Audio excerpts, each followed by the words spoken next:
비트코인이 강하게 반등을 하면서 전 세계가 환호를 하고 있습니다. 그런데 구독자님들, 이 반등 속에서 어딘가 기묘한 정적을 느끼고 계시진 않으신가요? 2025년 한 해 동안 무려 수천만 개의 토큰과 프로젝트가 시장에서 사라졌습니다. 망해서 혹은 정리가 돼서 조용히 쓰레기통으로 향했죠. 이건 단순한 조정이 아닙니다. 제도권 금융이라는 거대한 성벽 안으로 들어올 수 있는 자산만 선별하는 과정, 일종의 대규모 숙청에 가깝습니다. 그 숙청의 한가운데서 단 하나의 자산은 오히려 법과 규제의 품 안으로 유유히 걸어 들어갔습니다. 바로 리플 XRP입니다. 오늘 영상은 가격 전망을 떠드는 시간이 아닙니다. 왜 제도권이 2026년 1월이라는 시점을 리플 XRP의 분기점으로 설정해 두었는지, 그 거대한 설계의 실체를 차분하게 짚어보는 시간 갖도록 하겠습니다.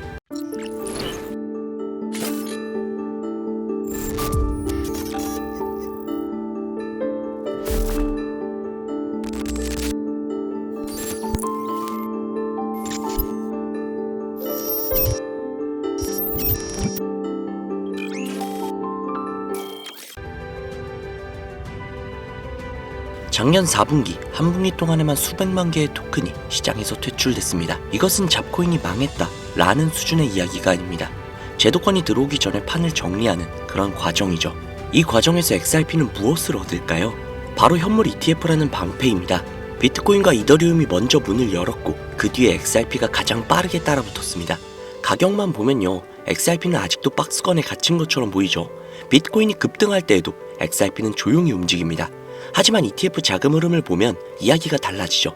단기간에 유출분을 모두 회복했고 누적 유입액은 12억 달러 이상으로 확고한 상위권을 굳혔습니다.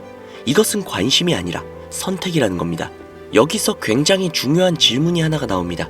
왜 기관들은 굳이 지금 당장이 아니라 26년 1월 이후의 XRP를 보고 있는 걸까요? 답은 명확합니다. 2026년 1월을 기점으로 XRP는 더 이상 규제 리스크가 남아있는 알트코인이 아니라 법적으로 정체성이 정리가 된 금융자산으로 취급되기 시작하기 때문이죠. 기관이 가장 싫어하는 게 뭔지 아십니까? 변동성이 아닙니다. 불확실성이죠. 그 불확실성이 걷히는 시점이 바로 그때라는 겁니다. 그래서 지금은 가격이 아니라 자리를 만드는 시간입니다. 요즘 시가총액 3위에서 4위를 두고 XRP와 BNB가 경쟁하는 모습 많이들 보셨을 겁니다. 이걸 단순한 순위 싸움으로 보면 핵심을 놓치게 됩니다. 이건 사실 리플 생태계와 세계 최대 거래소 바이낸스 사이의 이해관계가 교차하는 지점입니다. 최근 업계 인사들의 발언을 종합해보면 바이낸스 내부에서 XRP 기반 신규 프로젝트와의 협업 가능성을 긍정적으로 검토하고 있다 라는 이야기가 읽힙니다. 왜 바이낸스가 XRP에 관심을 가질까요? 2025년 신뢰할 수 없는 코인들이 대거 사라졌습니다. 이제 거래소의 입장에서도 제도권이 요구하는 안정성과 투명성을 확보하지 못하면 생존이 어렵다는 뜻이죠. XRP는 이미 기관 기준에 맞는 인프라를 갖추고 있는 자산입니다. 바이낸스가 이 네트워크와 연결이 되려는 이유는 확장과 생존의 문제이죠. 가상자산 시장에서 가장 영향력이 있는 목소리 중 하나, JP모건의 시각 역시도 중요하겠죠. 최근 보고서에서 JP모건은 이렇게 정리를 합니다. 앞으로의 자금 유입은 개인이 아니라 기관 중심이 될 것이다. 지난해 시장으로 들어온 자금은 역대 최대 수준이었지만 JP모건은 진짜 시작은 그 이후라고 말을 합니다. 특히 중요한 것은 자금의 성격 변화인 거죠. 과거에는 소수의 암호화폐 기업과 개인이 주도를 했다면 이제는 연기금, 자산운용사, 은행이 주도권을 가져갑니다. 이 과정에서 규제는 장벽이 아니라 신호등이 됩니다. 그리고 XRP는 지난 10년간 바로 이 그림을 전제로 움직여온 자산이라는 겁니다. 수많은 사람들이 XRP를 여전히 송금코인이라고 이야기합니다. 하지만 지금 래플레저 내부에서는 전혀 다른 일이 준비되고 있습니다. 바로 온체인 신용 시장이죠. 최근 개발 흐름을 보면 XRP 레저 위에 고정금리, 기관이 명확한 기관 친화적 대출 구조를 만들려는 움직임들이 포착되고 있습니다. 기존 디파이는 과도한 담보와 변동금리로 기관이 쓰기에는 다소 불안정했었죠.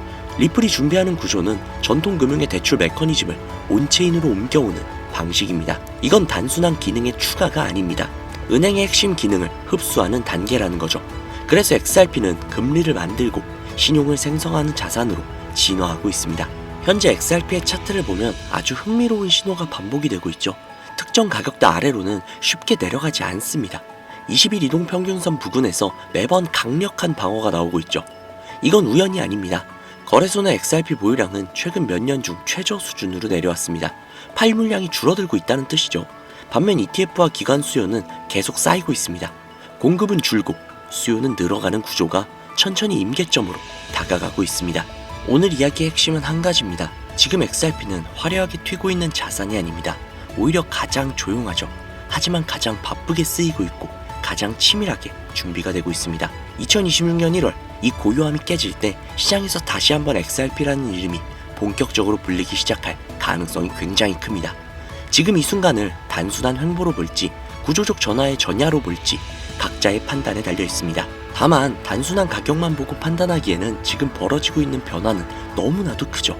여기까지 영상을 보신 분들이라면 이미 답은 각자의 마음속에 있으실 거라 생각합니다. 오늘의 영상 어떠셨나요? 최대한 주관적인 내용은 제외하고 객관적으로 정보를 전달해 드리려 했는데 그렇게 느끼셨다면 다행이라고 생각이 듭니다. 앞으로도 좋은 영상으로 찾아뵙겠습니다. 감사합니다.